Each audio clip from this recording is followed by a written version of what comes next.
Assalamu alaikum wa rahmatullahi wa barakatuh. Mis hermanos y hermanas, vamos a ver ahora el tema de la relación entre el hadith sahih, o sea, considerado como auténtico para los sabios del hadith, con el versículo del Corán.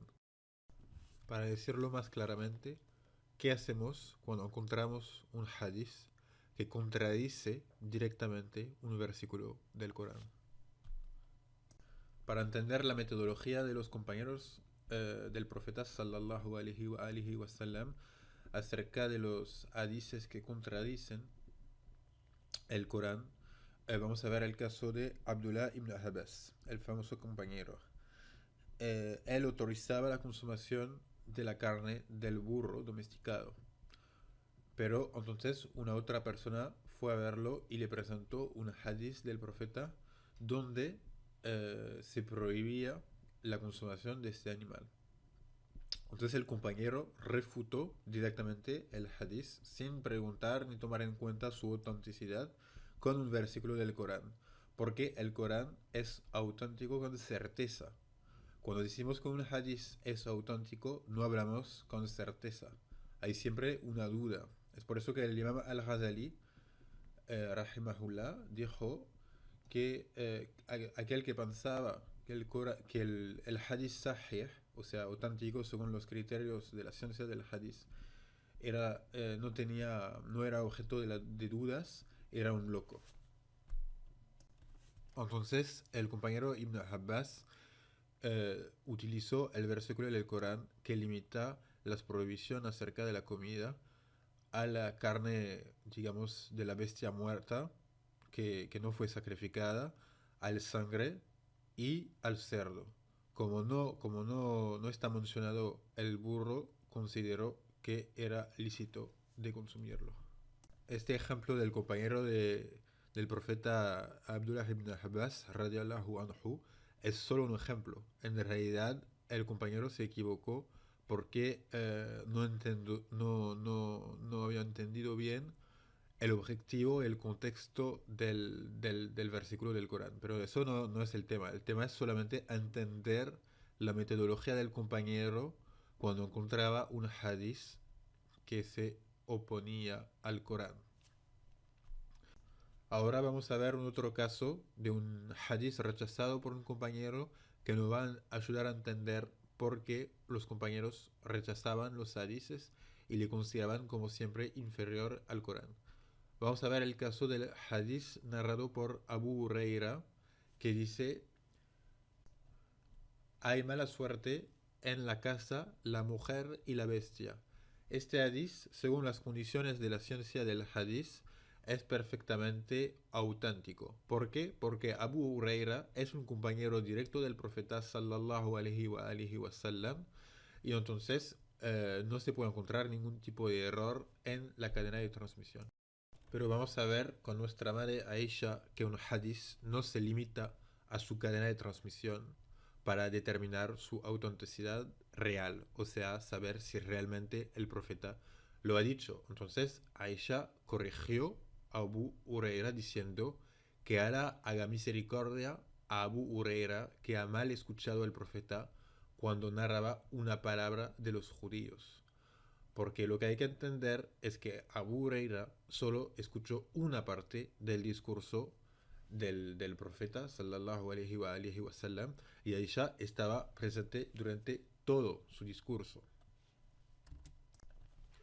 Entonces el profeta sallallahu alaihi wa sallam decía exactamente lo contrario que lo que había sido atribuido por Abu Huraira. Él decía que Allah mata a los judíos que dicen. Entonces ahí hay dos cosas. Mata es una expresión en el idioma árabe para como decir, para que maldice, que Allah maldice a los judíos que dicen. Y maldice a los judíos no porque son judíos y no a todos los judíos, pero a los judíos que dicen este tipo de palabra, porque dicen este tipo de palabra atribuyéndolo a la religión de Dios. O sea, es una palabra de odio que reduce la dignidad de las mujeres. No importa si la dice un musulmán, un judío, un ateo, lo que sea, es un ataque grave y está totalmente condenada por nuestro bendito y amado profeta sallallahu alayhi wa sallam. Entonces el hadith completo era que Allah mata a los judíos que dicen hay mala suerte en la casa, la mujer y la bestia, condenando este grave ataque contra las mujeres. Entonces podemos ver claramente cómo un hadith sin su contexto puede totalmente destruir la religión y constituye una mentira muy grave contra nuestro profeta amado sallallahu alayhi wa sallam. Entonces podemos preguntarnos qué habría pasado si Aisha no hubiera sido presente en esta reunión, capaz que hubiéramos quedado con este hadith como, digamos, una regla de nuestra religión, tomando las mujeres como objeto de mala suerte. De ahí vamos a llegar a nuestro, digamos, el siguiente tema, que es el tema de Atafarut, que tiene que ver con eso, que justamente para evitar que entrar en la religión textos falsamente atribuidos al profeta, hay una regla para detectar hadiths que parecen auténticos, tomados, digamos, aislados individualmente, pero que son en realidad, digamos, dudosos por una razón exterior. Entonces, At-Tafarrud, su definición es la siguiente. Cuando alguien desconocido o de manera indirecta narra un hadith del profeta, sallallahu alayhi wa sallam, que la paz y la bendición de Dios sea con él, sin que ningún compañero directo lo ha escuchado y narrado. Entonces, por ejemplo, el famoso hadith, o sea, capaz que lo han escuchado, que dice que el profeta pedía perdón a Allah 70 veces por día. Es un hadith que está totalmente perfecto si solo tomamos en cuenta su cadena de transmisión. O sea, es, digamos, una persona que lo narra de una persona, que lo narra de una persona hasta un compañero, hasta el profeta. Y cada persona se pueden perfectamente conocer, etcétera, etcétera. Entonces, si tomamos el hadith de manera aislada, está perfecto. Pero en realidad no es auténtico, es falso por una razón exterior. Esta razón exterior es que la persona que narra el hadith, o sea, el último narrador en la cadena, viene de Kufa y lo narra según los shuyukh, o sea, los sheikh, los religiosos, los sabios de Medina. Y ningún alumno de estos shuyukh, de estos sabios de Medina, lo narró, esta misma narración. Entonces tenemos un hadith que alguien de Irak narró según grandes profesores de Arabia, de Medina, pero ningún de los alumnos más famosos de estos profesores lo narraron. Entonces es imposible que ha ocurrido. ¿Por qué un profesor, por qué una persona, un pilar, digamos, del Islam, de la ciencia islámica, va a decir algo a una persona aislada de Irak y no a ningún de sus alumnos directos y famosos? Es lo que se llama atafarrud y permite descartar un hadith que en sí mismo está auténtico, pero con, o sea, conociendo la historia, conociendo más elementos que solamente el hadith, podemos decir que el hadith es falso. Entonces ahí vamos a hablar de un poco de unos comentarios sobre las condiciones del hadith que pocas personas conocen, porque se habla mucho de los hadiths, pero muy poco de la ciencia del hadith en general.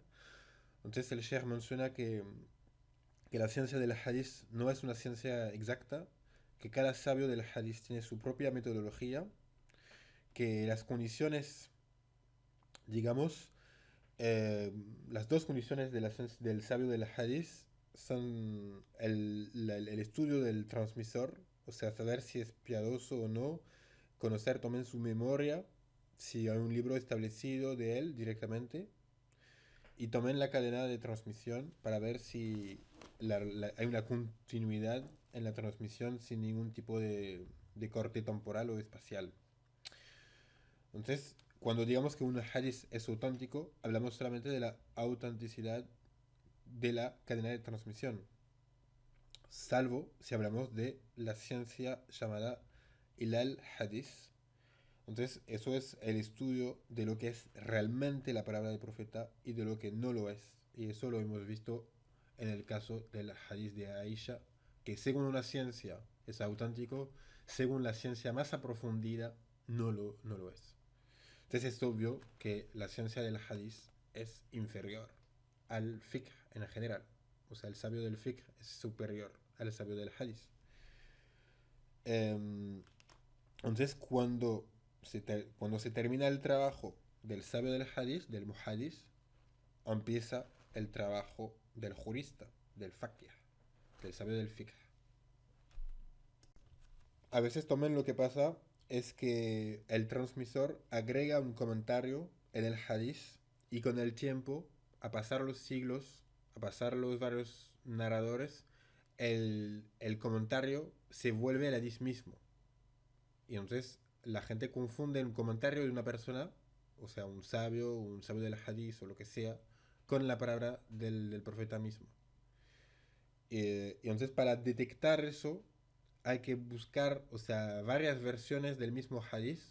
Por ejemplo, si tenemos 5 versiones del mismo hadith, pero hay una parte que está solo en una versión, podemos decir que es un agregado, es un comentario y no la palabra del mensajero de Dios. Entonces el Sheikh ahí, el Sheikh Islam ibn Ahmad, agrega que un hadith puede respetar las condiciones de los sabios del hadith sin respetar las condiciones de los juristas. Entonces un hadith, un sabio del hadith, como por ejemplo el imam Bukhari o el imam Muslim o el imam Tirmidhi o lo que sea, puede calificar este hadith como sahih, auténtico, y después, cuando empieza el trabajo del sabio del fiqh, del jurista, es decir que no, el hadith no está auténtico. Y agrega el sheikh, agrega que es mejor estudiar el Sahih Tirmidhi para los estudiantes que estudiar el Sahih Bukhari. Eso dicen los sabios en general, que el estudiante del Islam, cuando empieza el estudio islámico, debe más focalizarse sobre Sahih Tirmidhi, o si no puede ir más fácil a los libros del Imam al-Nawawi que al libro del Imam Bukhari, que es muy difícil, que es un libro realmente para los expertos.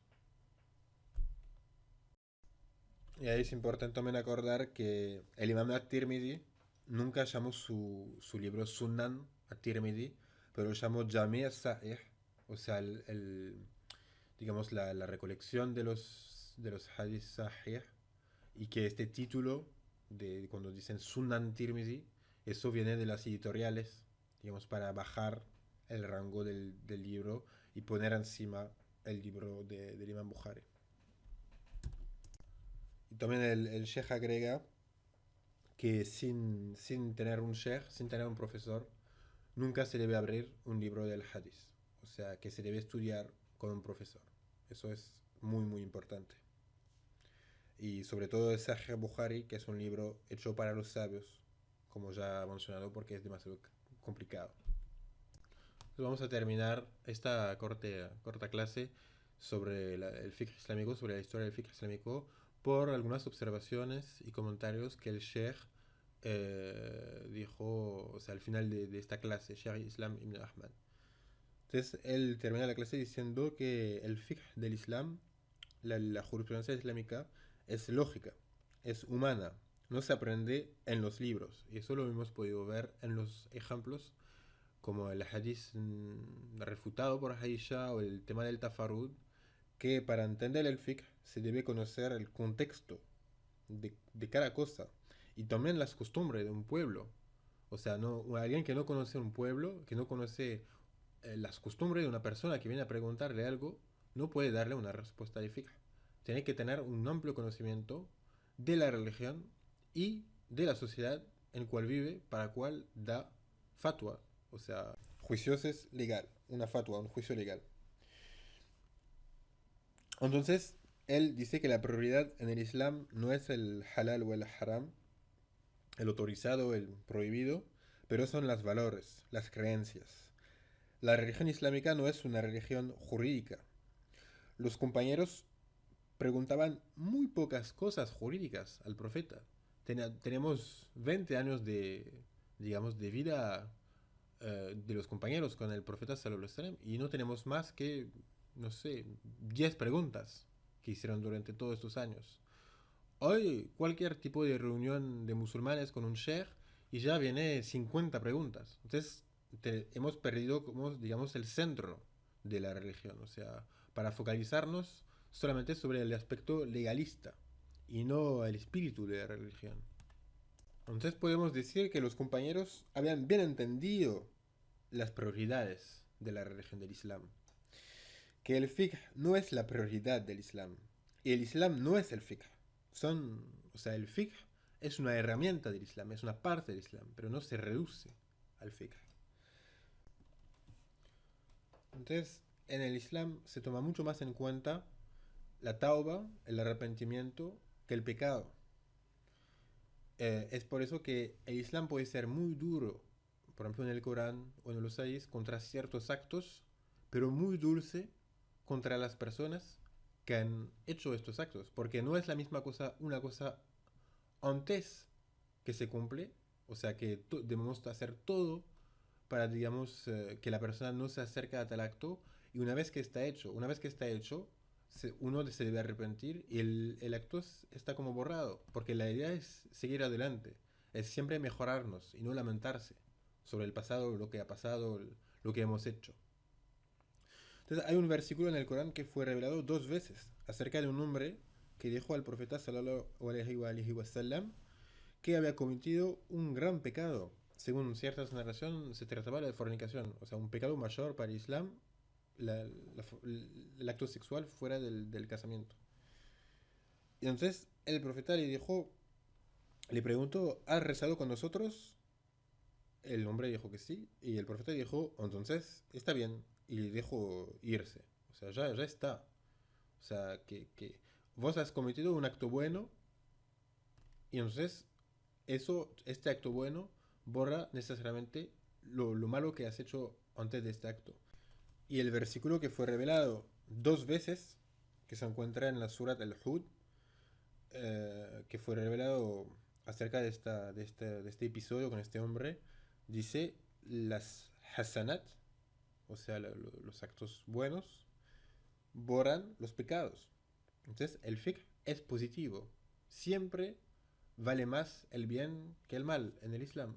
Y cualquier acto que has podido hacer hecho, siempre hay una puerta fácil para salir adelante y borrar lo que has hecho. Entonces, en el Islam eso es un principio fundamental. O sea, va más allá, es superior al resto. Y eso también yo pienso que lo hemos olvidado en nuestra época, donde se trata, o sea, cada uno es como un santo y se permite juzgar a los demás y mirar a los demás como desde arriba por lo que hacen o lo que han hecho. La facilidad es un principio del fiqh, fundamental. El imam Sufyan al-Thawri dijo que el fiqh es facilidad, porque volver las cosas difíciles, haram, es fácil hacer para toda la gente. Es muy fácil hacer un fiqh diciendo, por ejemplo, tú te pareces a los kufar, los incrédulos, entonces eso es prohibido. Por ejemplo, hacer tal o tal cosa es prohibido porque los incrédulos la hacen. Eso es muy fácil, todo el mundo lo puede hacer. Pero eso no es el fiqh.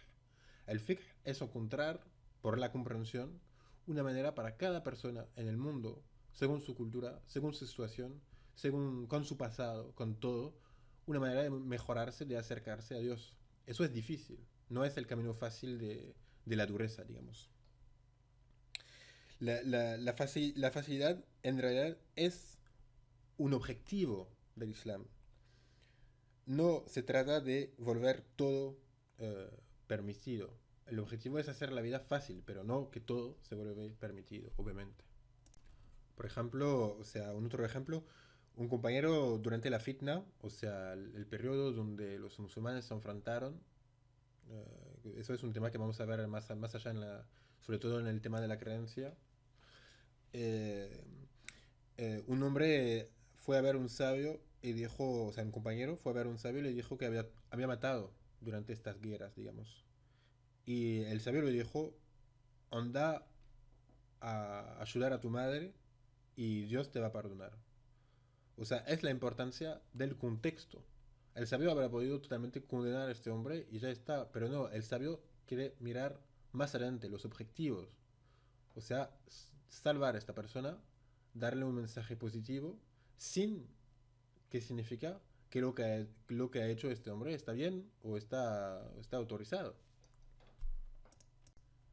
Entonces, cuando vemos que un acto tan grave como el asesinato fue, o sea, cuando observamos la respuesta del sabio, que solamente lo encontró buscar una solución, digamos, una salvación para él, solo diciéndolo de reemplazar, de hacer un acto bueno, es algo que debemos tomar en cuenta hoy cuando hablamos con los demás del Islam y cuando, por ejemplo, alguien se acerca a nosotros con el corazón muy pesado por lo que han hecho y en lugar de juzgarlos o de decir, de recordarlo como está mal lo que han hecho, más bien decir simplemente, o sea, invitarles a hacer un acto bueno y sencillo para digamos, borrar los pecados. Entonces ahí el Sheikh agregó unos comentarios que surgieron durante las preguntas, que por ejemplo alguien preguntó acerca de la aplicación de los hudud. Los hudud son los castigos legales que se aplican en la ley musulmana en un país musulmán. Por ejemplo, cuando hay robo o adulterio o lo que sea. Entonces el Sheikh dijo esta regla que no se aplica a los hudud, o sea, para mostrar que la misericordia siempre viene encima del resto cuando no hay gobernador musulmán, o sea, no hay estabilidad política no hay paz porque si no se cree más desorden todavía. Entonces, en este caso, en el caso que vivimos en un país sin gobernador musulmán, sin ser regido por la ley musulmana, entonces el hudud, el castigo legal, está reemplazado por la tauba. Pero dice, claro, seguir la ley islámica es una prioridad absoluta. O sea, siempre debemos seguirla. Lo que pasa es qué hacemos cuando hemos, digamos, hecho una falta respecto de esta ley. Ahí el mensaje positivo viene. Entonces, para regresar al tema de los hadices, a ver si hay un hadith que puede abrogar el versículo coránico, como hemos visto en la primera video, que los Hanafi dicen que sí. Te dice que teóricamente, para los Hanafi, es posible que un hadith abrogue el versículo coránico. A condición que la suna indica la certeza. O sea, ciertos hadices que se llaman mutawatir tienen tantas cadenas de transmisión que se pueden teóricamente llegar al nivel de autenticidad del Corán. Pero en la escuela Hanafi es posible en teoría, pero no existe en práctica. Entonces, si podemos comprobar que hay una contradicción entre un hadith y el Corán, o sea, no se trata obviamente que cada persona que percibe una contradicción dice hay contradicción, entonces lo rechaza, pero que se comprueba que hay una contradicción, entonces ahí nos referimos al Corán, siempre. Entonces, ahí el Sheikh recuerda la palabra que he mencionado anteriormente del Imam al-Ghazali, que vale la pena recordar de nuevo. El Imam Abu Hamid al-Ghazali dijo, decir que lo que hemos narrado del profeta sallallahu alaihi wa sallam indica la certeza es una enfermedad mental, una locura. Porque, o sea, ahí agrega el Sheikh, el error humana es siempre posible. Entonces, muchas gracias por haber escuchado. Inshallah ta'ala vamos a publicar brevemente nuevos videos para seguir adelante con el curso. Si tienen cualquier tipo de pregunta lo pueden hacer acá en el canal YouTube o en el canal, la página Facebook Sheikh Islam Ibn Ahmad en español. Y cualquier tipo de crítica o de comentarios también nos ayuda mucho para mejorar, digamos, el contenido. Y hasta la próxima. Assalamu alaikum.